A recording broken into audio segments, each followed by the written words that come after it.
नमस्कार, मैं हूं आपके साथ मयंक मिश्रा। देखिए, आज 6 तारीख है। डोनाल्ड ट्रंप ने ईरान को 48 घंटे का वक्त दिया था और ये ड्यूरेशन खत्म हो रही थी 6 तारीख की शाम को 8 बजे तक। लेकिन शायद डोनाल्ड ट्रंप जो है वो हमले की हिम्मत नहीं जुटा पा रहे हैं और उन्होंने इसको टाइम लिमिट को बढ़ा के मंगलवार तक यानी ट्यूसडे तक कर दिया है।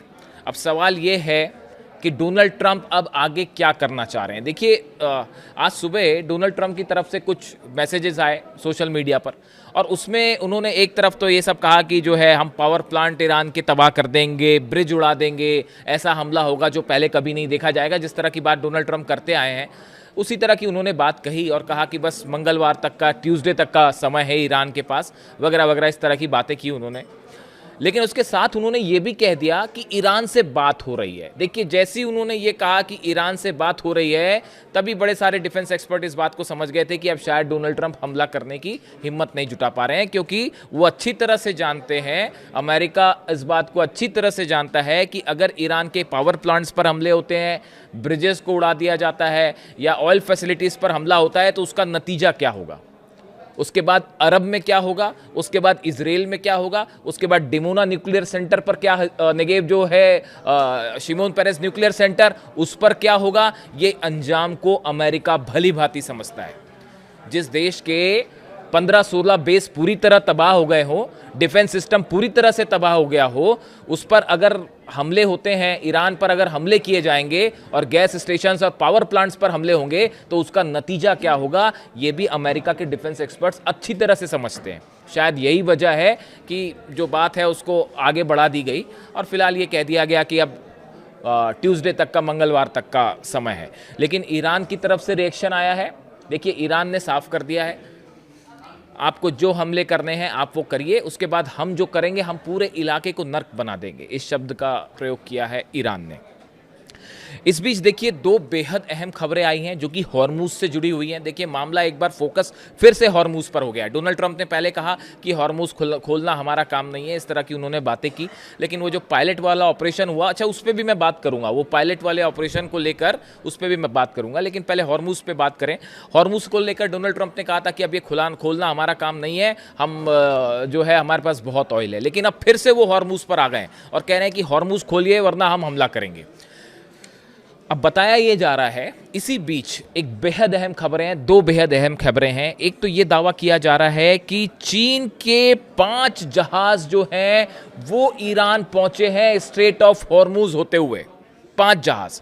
देखिए, चीन की बात करें तो institute for the study of war ISW के रिपोर्ट के मुताबिक चीन ईरान की बैलिस्टिक मिसाइल ताकत को मजबूत करने में जुटा हुआ है। और टेलीग्राफ के हवाले से खबर है कि कम से कम 5 बार सोडियम पर क्लोरेट जो केमिकल होता है, इससे लदे हुए 5 जहाज जो हैं वो पहुंच चुके हैं ईरान। उसमें से जो जानकारी है वो भी बड़ी स्पेसिफिक जानकारी है। जो मरीन डेटा के मुताबिक जो जानकारी आई है कि 4 जहाज ऐसे हैं जो चाबार पोर्ट पर खड़े हुए हैं। बड़ी स्पेसिफिक जानकारी है। देखिए, ये कि 4 जहाज जो हैं वो चीन के चाबार पोर्ट पर खड़े हुए हैं और एक जहाज बंदर अब्बास पहुंच चुका है और सब के सब लदे हुए हैं उस सामान से जिससे बनाया जाता है मिसाइल का सॉलिड फ्यूल, सोडियम पर क्लोरेट। मैंने आपको पहले भी बताया था, इस तरह की खबरें पहले भी आई थी कि चीन सप्लाई कर रहा है। अब एक तरफ देखिए, ईरान लगातार मिसाइल्स दाग रहा है और जिस संख्या में मिसाइल दागी जा रही हैं उसी संख्या में तेजी से मिसाइल्स बनाने का काम भी चालू है। और जो मटेरियल है, देखिए आप, जो हमले हो रहे हैं अमेरिका और इजराइल के, वो हमले उन फैक्ट्रीज पे हो रहे हैं जहां मिसाइल्स बनती हैं। उन इंडस्ट्रियल एरियाज को टारगेट किया जा रहा है जहां पे वो सामान बनता है जिससे मिसाइल बनाने के काम आता है। अब इसकी भरपाई कैसे हो रही है? चीन की तरफ से लगातार शिप्स भेजे जा रहे हैं और 5 जहाज इस जंग के बीच में, आप सोचिए, इस जंग के बीच में चीन के 5 जहाज हॉर्मूज पहुंच जाते हैं, 4 चाबार पोर्ट पहुंच जाते हैं, एक बंदर अब्बास पहुंच जाता है और अमेरिका देखता रह गया। अमेरिका के ना जाने कितने वॉरशिप्स खड़े हैं, वो आप भी जान रहे हैं कि कितने सारे वॉरशिप्स खड़े हुए हैं, एयरक्राफ्ट कैरियर खड़े हुए हैं, सब मरीन्स हैं, क्या नहीं है। लेकिन ये चीन के जहाज वहां पहुंच गए, हिम्मत नहीं हुई हमला करने की। और बताया ये जा रहा है, जो मैंने समझने की कोशिश की, कि करीब 1000 से 2000 के बीच मिसाइल्स बनाने का सामान अभी फौरन भेजा गया है और वो जहाज से वो हटा के कारखानों तक पहुंचना भी शुरू हो गया। देखिए, एक तो ईरान की जो मिसाइल सिटीज़ हैं, इसके बारे में ये एक रहस्य से कम नहीं है अमेरिका के लिए। इस तरह की खबरें आती हैं कि हमने ये बेस उड़ा दिया, वो बेस उड़ा दिया, हमने लॉन्चर्स तबाह कर दिए, उसके बावजूद रोज 200 से 250 मिसाइल्स दागी जा रही हैं। किसी तरह से नंबर्स में कमी नहीं आ रही है। अब तो अमेरिका जो है, बड़े सारे एक्सपर्ट्स कहते हैं कि अमेरिका बस इसी इंतजार में बैठा हुआ है कि भाई इनकी मिसाइल्स खत्म कब हो। मैं आपको एग्जैक्ट नंबर बताऊंगा कि क्या एक्सपर्ट्स मान के चलते हैं कि कितनी मिसाइल्स हैं ईरान के पास और कितने वक्त तक जंग लड़ सकता है। अभी जो फिलहाल खबर है कि करीब 1 से 2,000 मिसाइल्स बनाने का सामान जो है वो सोडियम परक्लोरेट भेज दिया गया है, और जिससे तेजी से मिसाइल्स बन रही हैं। ड्रोन तो बन रहे हैं, वो अलग बन रहे हैं। वो 200 से 250 ड्रोन रोज बनते हैं। अंडरग्राउंड बड़ी सारी फैसिलिटीज़ है ईरान की, और वो लगातार बनते हैं और सप्लाई भी हो रहे हैं। तो एक तरफ हमले भी हो रहे हैं, दूसरी तरफ सप्लाई का काम भी चल रहा है। वो मिसाइल सिटीज़ की तस्वीरें देखी होंगी आपने। तो देखिए, एक बड़ी मदद हो रही है सीधा इस जंग के बीच में चीन की तरफ से।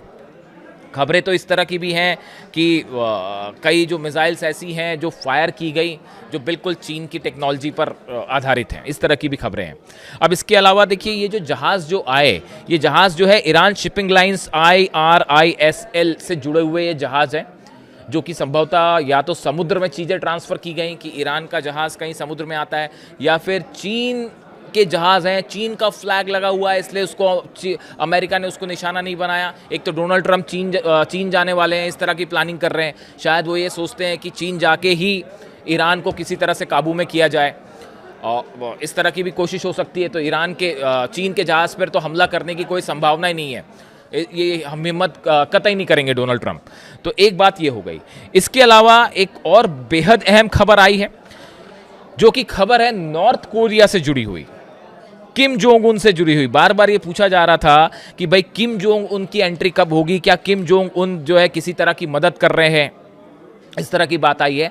अब देखिए, एक खबर सामने आई है, जेरूसलम पोस्ट ने ये खबर छापी है, और खबर किसके हवाले से है? ब्रूस बेक्टल हैं, ये प्रोफेसर हैं, professor of political science in the department of security studies at Angelo State University in Texas में ये प्रोफेसर हैं। इनका कहना ऐसा है, इन्होंने ये दावा किया है कि North Korean intermediate range ballistic missile यानी IRBM with a range of 2500 to 4000 kilometres range जो है, ये प्रोवाइड की गई है ईरान को। देखिए, ये बेहद बड़ा दावा इन्होंने किया है। North Korea is the seller and Iran is the buyer. ये ब्रूस बेक्टल जो है, इनकी तरफ से ये बात कही गई है। अब इनका कहना ऐसा है, जो इन्होंने दावे किए और जो खबरें हैं आगे, कि डिएगो गार्सिया पर जो 2 मिसाइल्स फायर की गई थी ईरान की तरफ से, दोनों IRBM थी, intermediate range ballistic missiles fire की गई थी। इनका दावा है, जो ब्रूस बेक्टल हैं, ये वॉर एक्सपर्ट्स भी हैं, पॉलिटिकल साइंस के प्रोफेसर भी हैं, ये नॉर्थ कोरिया और उससे जुड़े जो मामले हैं उसके अच्छे खासे जानकार माने जाते हैं। इनका कहना ऐसा है कि ये जो दोनों IRBM फायर हुई डिएगो गार्सिया पर, ये प्रोवाइड की थी नॉर्थ कोरिया ने। अब ये कब प्रोवाइड की गई, इसका एग्जैक्ट टाइमलाइन सामने नहीं है। या तो वो टेक्नोलॉजी प्रोवाइड की गई और उस पर मिसाइल्स बना के फायर की ईरान ने, और या फिर सीधी सीधी मिसाइल्स दे दी गई। देखिए, वो ये भी कह रहे हैं, he added that Iran's new Shahab 3 missile is almost an exact copy of the North Korean Nodong. जो नॉर्थ कोरिया की नोदोंग मिसाइल है, जो शहाब 3 मिसाइल है ईरान की, वो एग्जैक्टली वही टेक्नोलॉजी पर काम करती है जो नॉर्थ कोरिया की नोदोंग मिसाइल पर काम करती है, जो उसी की तरह है। और ये अब दावे हो रहे हैं। देखिए, ये दावे कब से होने शुरू हुए? जब से ये अमेरिकन प्लेन्स गिरने शुरू हुए। लगातार जो है F-16 गिर रहे हैं, F-35 गिर गया, F-15 गिर गए, लगातार हर्मीज ड्रोन गिर रहे हैं, I-130 जो एयरक्राफ्ट कैरियर्स हैं, C-130 है, वो गिर रहे हैं, ब्लैक हॉक हेलीकॉप्टर्स गिर रहे हैं। तो अचानक ये हड़कंप मच गया पेंटागन में और अमेरिका में कि भाई ये हो क्या रहा है, ये अचानक ये प्लेन्स गिरने कैसे शुरू हो गए, और वो भी पिछले 7 से 8 दिनों के अंदर। अब जब ये लगातार जहाज़ गिरे, अमेरिका के प्लेन्स गिरने शुरू हुए, तब ये बात शुरू हुई कि भाई आखिर ऐसी क्या टेक्नोलॉजी अचानक ईरान के पास आ गई कि ये प्लेन्स गिरने शुरू हो गए। उसके लिए मैंने आपको माजिद के बारे में बात की थी कि कैसे इंफ्रारेड टेक्निक का इस्तेमाल करके, और ये भी कहा जा रहा है कि चाइना की तरफ से मदद की जा रही है, और मल्टी लेयर डिफेंस सिस्टम है। इसको लेकर भी स्टडी शुरू हुई, रिसर्च शुरू हुई, और साथ ही साथ ये भी पता लगाने की कोशिश हुई कि भाई ये जो मिसाइल्स फायर हो रही हैं, ये इतनी एक्यूरेट मिसाइल्स कैसे फायर हो रही है।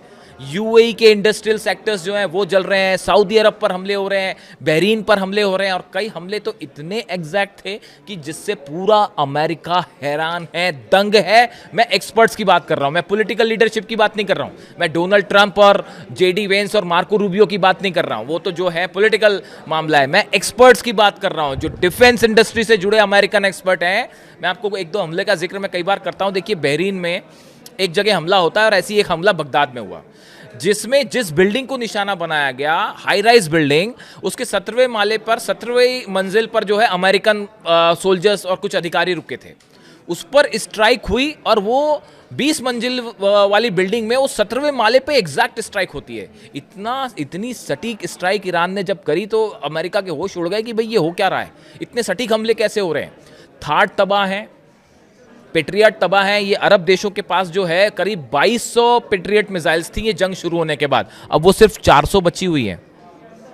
ये ईरान की तरफ से जो हमले हो रहे हैं, आपको क्या लगता है कि बस ये हमले हो रहे हैं? जी नहीं, बड़ी प्लानिंग के साथ हमले हैं। ड्रोन्स अटैक कैसे करने हैं, कौन सी मिसाइल कब फायर करनी है, एक एक चीज प्लान्ड है। और कैसे अरब देशों के या जो भी अमेरिका के डिफेंस मिसाइल्स हैं, इनको कैसे खत्म किया जाए।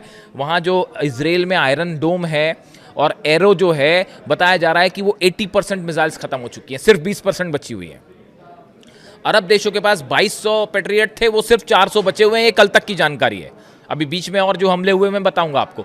तो बड़े स्ट्रैटेजिकली हमले हो रहे हैं। और चाइना और नॉर्थ कोरिया की तरफ से, अब इसमें कोई शक नहीं, ये दावे अमेरिकन कर रहे हैं, अलग अलग अखबारों में ये दावे हो रहे हैं, ये बात मैं नहीं कह रहा, वेस्टर्न मीडिया इस बात को लेकर दावे कर रहा है। यानी कहने का मतलब ये है कि अगर इन हालात के बीच में चीन के 5 जहाज हॉर्मूज पहुंच जाते हैं, चाबार पहुंच जाते हैं, तो इसका मतलब यह है कि अमेरिका को बड़े स्तर पर घेरने की तैयारी हो चुकी है कि अगर ग्राउंड ऑपरेशन करते हैं तो क्या होगा। मैं आपसे एक बात और करना चाह रहा हूं। आपने कल देखा होगा पूरी दुनिया में इस बात की चर्चा थी भाई कि ईरान में अपने जो दूसरा पायलट बचा था उसको अमेरिका जो है वो ऑपरेशन करके ले आया, बचा के ले आया। ठीक है, बचा के ले आया। इस बात के लिए हमेशा से ट्रेनिंग दी जाती है, हर कंट्री के पास इस तरह की ट्रेनिंग होती है, और अमेरिका ने पहले भी ऐसे ऑपरेशन किए। बड़ी तारीफ हुई अमेरिका की, अमेरिका ने भाई ये कर दिया, वो कर दिया, बचा लिया। लेकिन आप इसके पीछे की कहानी सुनिए। अगर आप मेरी राय मानेंगे, अगर आप मेरी बात सुने कि मैं क्या सोचता हूं इस ऑपरेशन के बारे में, आप ध्यान से समझिए इस बात को।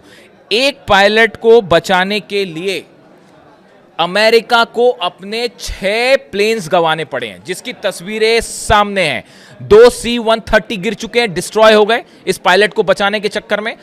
2 ब्लैक हॉक हेलीकॉप्टर्स गिरे हैं, 2 ड्रोन गिरे हैं, जिसमें एक हर्मीज 900 है और एक MQ-9 है। यानी कि 6 जहाज जो अमेरिका के हैं वो इस पायलट के रेस्क्यू के दौरान तबाह हो गए। अगर अमेरिका के एक पायलट को बचाने में, जो कि ईरान की धरती पर था, उसे बचाने में अगर अमेरिका के 6 प्लेन तबाह हो गए, तो आप सोचिए कि अगर अमेरिका के 1000 सोल्जर्स उतरते हैं ईरान की धरती पे और उन सबको घेर लिया गया, तो फिर वो 1000 सैनिक या 2000 या 3000 जितने अमेरिका भेजेगा, उनको कैसे बचाएगा अमेरिका, और उनको बचाने के लिए कितने जहाज लगेंगे। जरा सोचिए इस बात को। 2 पक्ष थे इस कल पायलट वाली घटना के। मैं देख रहा था, मैंने बड़े सारे मीडिया आउटलेट्स देखे, बड़े सारे एक्सपर्ट्स की बात सुनी, तो अधिकांश लोग इस तरह की बात कर रहे थे कि भाई ये बड़ा ही सफल ऑपरेशन था ईरान का। लेकिन आप डोनाल्ड ट्रंप का गुस्सा देखिए, फ्रस्ट्रेशन देखिए। 6 जहाज अगर डाउन हो जा रहे हैं अलग अलग, और वो भी उसमें C-130 है, ब्लैक हॉक हेलीकॉप्टर्स हैं, सब कुछ अगर गिर जा रहे हैं और ईरान ने मार के गिराया, इसमें कोई शक नहीं है। तो ऐसी सूरत में अगर 1000 सैनिक जब आप ग्राउंड ऑपरेशन के लिए उतारेंगे, वो फंस गए तो क्या होगा। ये मान रहे हैं बड़े सारे एक्सपर्ट्स कि ये जो कल पायलट को बचाने की कोशिश हुई, इसके बाद ये बात लगभग साफ हो चुकी है कि अमेरिका ग्राउंड ऑपरेशन नहीं करेगा, और अगर करेगा तो उसकी भयंकर कैजुअलिटी होगी। जरा आप सोचिए इस बात को। मैंने जो लॉजिक दिया आप उसको समझिए। ये बात ठीक है कि अमेरिका अंदर आया, अंदर आके उसने अपना ऑपरेशन किया और पायलट को ले गया, ठीक है, बात मान ली, बात चलिए। लेकिन उसका खामियाजा इतना बड़ा है कि आप अगर डिफेंस एक्सपर्ट से बात करें, वॉर एक्सपर्ट से बात करें, तो वो बताएंगे कि भाई ग्राउंड ऑपरेशन होगा तो फंस जाएगा अमेरिका। और इस बात को पूरी दुनिया समझती है कि जो कल हुआ कैसे ईरान जो है वो भारी पड़ता दिखाई दे गया। खैर, अभी फिलहाल ग्राउंड ऑपरेशन करेंगे नहीं करेंगे थोड़ा मुश्किल ही दिख रहा है, क्योंकि डोनाल्ड ट्रंप की आप धमकियां देखें, उसका नेचर देखिए, बम्बार्डमेंट करने वाला है, वही एयर अटैक। यानी ईरान के पास अमेरिका के पास जो है कोई पुख्ता रणनीति नहीं है। मैं एक डेमोक्रेट हैं सांसद वहाँ के, उनको सुन रहा था, वो यही बात कह रहे हैं कि डोनाल्ड ट्रंप के पास कोई प्लान ही नहीं है, कि अटैक का कोई प्लान ही नहीं है। हॉर्मुज कैसे खुलवाएंगे, कोई प्लान नहीं है। एयर स्ट्राइक्स जो हैं वो कहाँ कहाँ कब कब कितनी करनी है, कोई प्लान नहीं है। आप कह रहे हैं कि हम स्टोन एज में पहुंचा देंगे ईरान को, तो उसके लिए आप क्या करेंगे? अस्पतालों पर हमले करेंगे, यूनिवर्सिटी पर हमले करेंगे, उससे क्या होगा? ईरान हार जाएगा उससे। मतलब ये तो सोच भी बड़ी हैरान करने वाली है। और यहाँ तक कि अमेरिका में डेमोक्रेट बड़े सारे सीनेटर्स जो हैं वो ये कह रहे हैं कि हॉर्मुज खुलवाना है तो ईरान को डरा धमका कर हॉर्मुज नहीं खुलवाया जा सकता। ये अमेरिका के डेमोक्रेट्स जो हैं सांसद हैं वो ये बात कर रहे हैं। तो यही बात अब तक अगर डोनाल्ड ट्रंप को समझ नहीं आई तो आप कैसे डील करेंगे? अब देखिए वो एक नई बात शुरू हो गई है फिर से। ये पिछली बार भी यही शगुफा था कि पाकिस्तान के जरिए जो है वो ईरान से बातचीत करने की कोशिश हो रही है, इस तरह के दावे हो रहे हैं। ये कुछ नहीं है, ये जो टाइमलाइन दी थी शाम को 6 तारीख की शाम को कि 8 बजे, वो पूरी हो रही थी। 8 बजे के बाद आप हमला करेंगे। अगर ईरान के आपने एनर्जी सेंटर्स पर हमले किए, उसके बाद सऊदी में क्या होगा, उसके बाद यूएई में क्या होगा, बहरीन में क्या होगा, इराक में क्या होगा, जॉर्डन में क्या होगा, कुवैत में क्या होगा, इजराइल में क्या होगा, उसका अंदाज़ा भी लगाना होगा आपको हमला करने के पहले।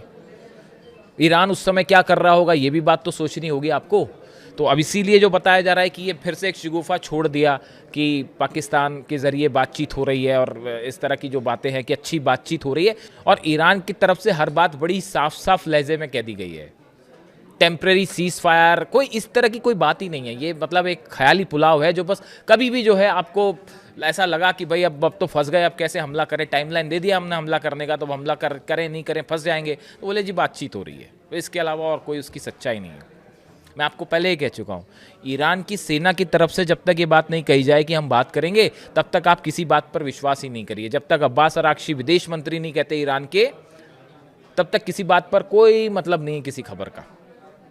और फिलहाल हालात ये है कि चाइना की भी धमाकेदार एंट्री है, नॉर्थ कोरिया की भी धमाकेदार एंट्री है, और रूस क्या चाहता है वो भी अपने आप में एक बड़ा ज़बरदस्त दावे हो रहे हैं। जिस तरह से बुशर पर हमले हुए, उसको लेके मैं अलग से बात करूंगा। वो जो न्यूक्लियर प्लान जो है वो बताया जा रहा है कि रूस के विदेश मंत्री ने बात की है ईरान से।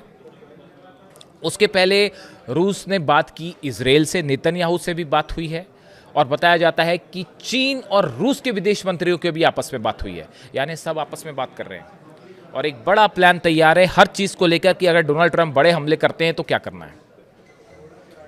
यानी अगर किसी भी तरह का बड़ा अटैक होता है तो घिर जाएंगे डोनाल्ड ट्रंप। जो भी अपडेट होगा इससे जुड़ा मैं आप तक पहुंचाऊंगा, और अगले वीडियो में कोशिश होगी कि हम इंतजार करेंगे डोनाल्ड ट्रंप क्या करते हैं, उससे जुड़ा जो भी अपडेट होगा आप तक पहुंचाऊंगा। Thank you so much.